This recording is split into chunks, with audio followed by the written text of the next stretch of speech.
Pessoal, nós vamos resolver aqui o exercício 2.4, eu já preparei ele aqui pra gente. Mostre que para uma região sem fontes, ou seja, sem ρ igual a zero, não tem cargas, e sem J igual a zero, não tem densidade de corrente também, né?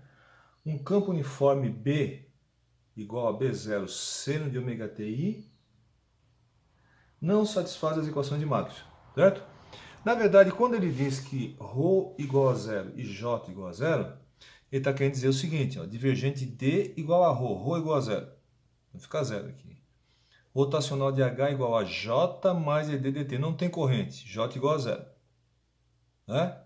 Então aqui não tem o J na primeira equação, não tem o ρ na última.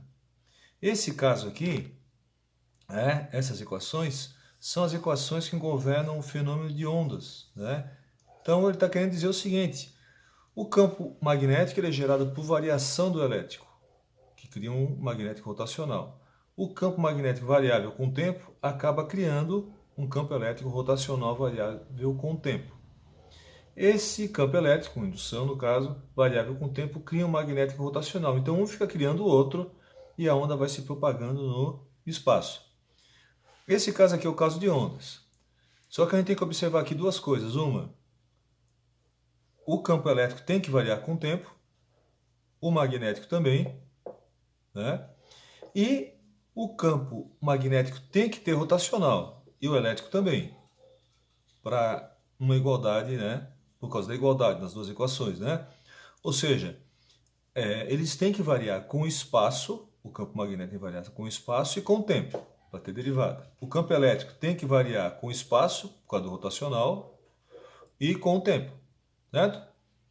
Então esse caso que ele está colocando aqui é um caso de ondas. A pergunta é, seria a solução para esse caso isso aqui, esse campo magnético B igual a B0 seno de ômega ti? Bom, se eu pegar o H é B sobre μ, B igual a μH, H igual a B sobre μ.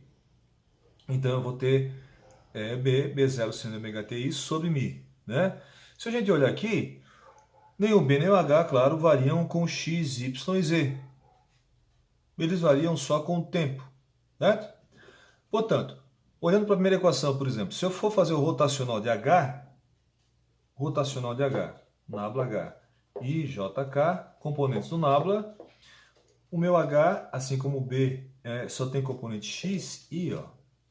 Então HX, HY0, HZ é 0. Se eu fizer o determinante, né, eu vou ter esses termos aqui. Só que note, o HX não varia com X, Y e Z. Ele só varia com o tempo. Então, as derivadas em relação a x, y e z são nulas. Né? Mesmo aqui, existem aqui no determinante, o hx não varia com z, nem varia com y, nem com x. Então, o rotacional de h igual a zero. Bom, ele não tem rotacional. Né? Então, não tem como satisfazer a equação de ondas. Né? Porque, além de variar com o tempo, ele tem que variar com o espaço. Né? Então, um campo elétrico variável com o tempo cria um campo magnético rotacional, mas nesse caso, com esse tipo de solução, daria zero rotacional. Né? Então não cria um campo magnético rotacional, né, com essa solução. Então não satisfaz as equações de Maxwell para esse caso. A gente vai ver logo adiante que para satisfazer as equações de Maxwell, tanto o campo magnético quanto o campo elétrico, além de serem função do tempo, como é esse caso aqui, também tem que ser função do espaço. Para o rotacional não dá zero. Nenhum dos dois, certo? Obrigado.